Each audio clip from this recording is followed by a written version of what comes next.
Welcome back to another episode of Silver and Bangs. This video I want to call Carry Pieces of Silver.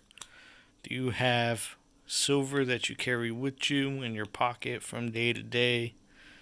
Here I have three examples. This one is an example of things that I don't carry, that I keep in the airtight because I want to keep it pristine. But you have different mindsets when it comes to the silver stacking community in terms of touching your silver. You know, so when you're talking about reselling, when you're trying to conserve or preserve rather the premium for one of these, you want to try to avoid touching them to avoid toning them, putting smudges on it, because it just reduces the amount typically you can ask for something like this. You know, if spot is 25, you can probably get away with selling this online for 27, 28, maybe even 29, especially with the airtight. Okay? Not that I would. I mean, spot for me will have to go a lot higher given how much, you know, I've invested in terms of silver just doesn't have the same appreciation and value as, like, say, gold would have. And for a long time, everybody has been of the mindset that silver is actually undervalued and is being weighed down by paper silver, but that's a video for another day.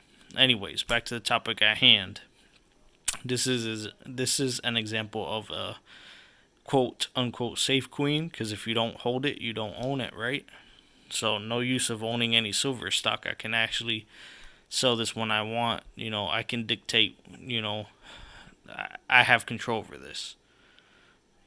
This isn't some imaginary piece of paper that if I try to redeem the silver that it's worth, I'm not going to be put any excuses, or I'm not going to be charged anything for transferring or whatever the case is. All of that red tape that you got to fill out. This was my very first sort of carry piece. I wanted something that I can keep sort of nice, so I left it in the airtight, and these are the results. Sometimes you take it out, you're just looking at it, you're playing with it. Airtight would fall, it'll crack, it lets the air in. It's already toned. This is a 3-4 ounce silver round, or not round, but a Elizabeth. What is this? Canadian dollars, 3/4 ounce. Really don't know much about this one, but it was my very first one. Then we all know what these are. These are generic silver buffaloes. I forgot where exactly I bought these, but these are nice stacker rounds. And I bought this to actually put my fingertips on. I can touch it, twirl it in my hand, let it fall. As you can see in the rim, it has fallen a couple times. But this is something that I would never sell. This one particular round that I bought just for the purpose of carrying it around and just playing with it. Sometimes we have these habits that we gotta have something in our hands, right? That's why the fidget spinners were such a craze. And it's just something about looking at silver, hearing the sound it makes. Oh, sorry, that hit the airtight there. Let's see if I can get a better one. Damn. Move those out the way. There we go. Just something about that. But as you can see, with me touching it as much as I have, it has started to tone a bit. Especially compared to something like this. Hasn't been touched. So you can see the differences. So, in my opinion, because there's, different strokes for different folks, but some people won't care if you touch it, if it's toned like this, people will still, buy it off you relatively easy. But most of the time, people are looking for something like this. Something that's already in pristine quality, something that, compare this to this, it's almost like no comparison. I can get close to spot with this, maybe sell it for $1 or two over, versus this will have a higher premium to it.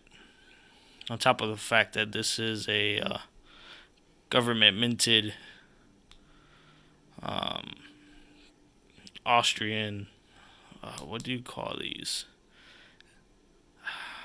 Somebody comment down in the comment section below, because I forgot what these are called already. Sorry, I'm blanking. Versus these generic Buffalo rounds. I do like the ridges on here though. Makes it more physically appealing to touch, you know? So, versus something that has a smooth edge like that. I don't know if I would want to see that dented. Versus this one is sort of like a quarter. You know, it doesn't really bother me at all. Now, why would I choose this instead of like a one Silver Eagle to do it with? I don't know.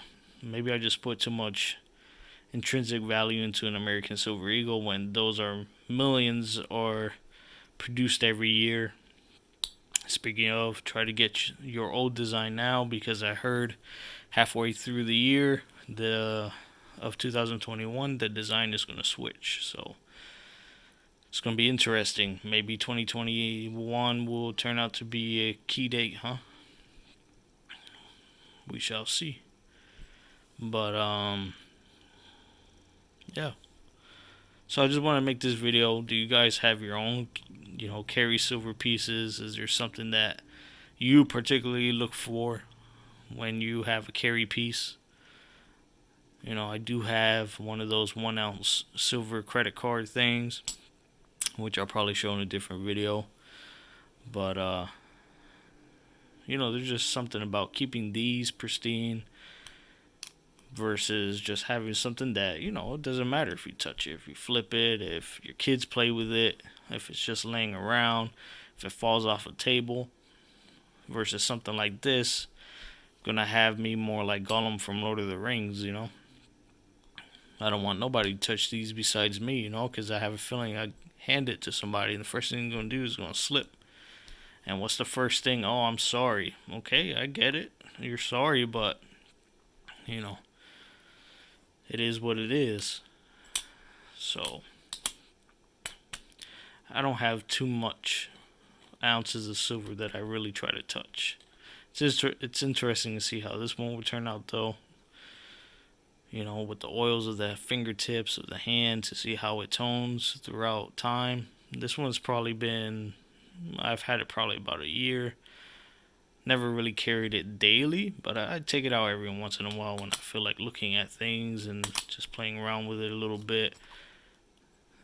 Flip it a couple times in my hands, maybe carry it to the store a couple times. It's just one of those things, you just gotta have it in hand.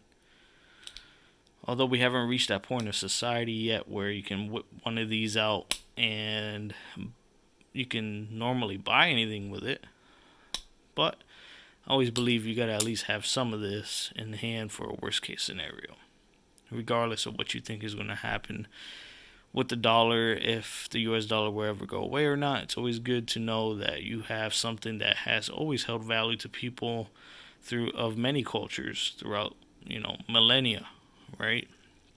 Sort of like a Rolex. Rolex hasn't been around for millennia, but everybody knows what it is. So even though not everybody knows what the specific names of this is, but they know what silver is, they know what gold is, right? And in this digital era that we live in, of ones and zeros of ATMs and bank balances, sometimes it's good to know that you hold something physical. That even if the dollar bills that you're holding in your hand have no worth, this to somebody will have worth, and you can barter with it. Right? Wars were waged and fought, won and lost because of financing of gold and silver. We get the term per diem because the average wage was 1/10 of an ounce, right, of silver. This, to me, is true wealth compared to stocks and bonds. Although you should, diversify. I'm not a financial advisor. I'm just saying, don't have all your eggs in one basket. I certainly don't. Just wanted to share this with you guys because I think they're cool. Plus, look at, you get different designs so they're not all the same. Get something that you like to look at. This is what matters. If it's in your hands, in your collection, it's got to be pleasing to your eye. Doesn't necessarily have to be pleasing to others, right? Alright, thank you for tuning in to another episode of Silver and Bangs. I'll catch you in the next one.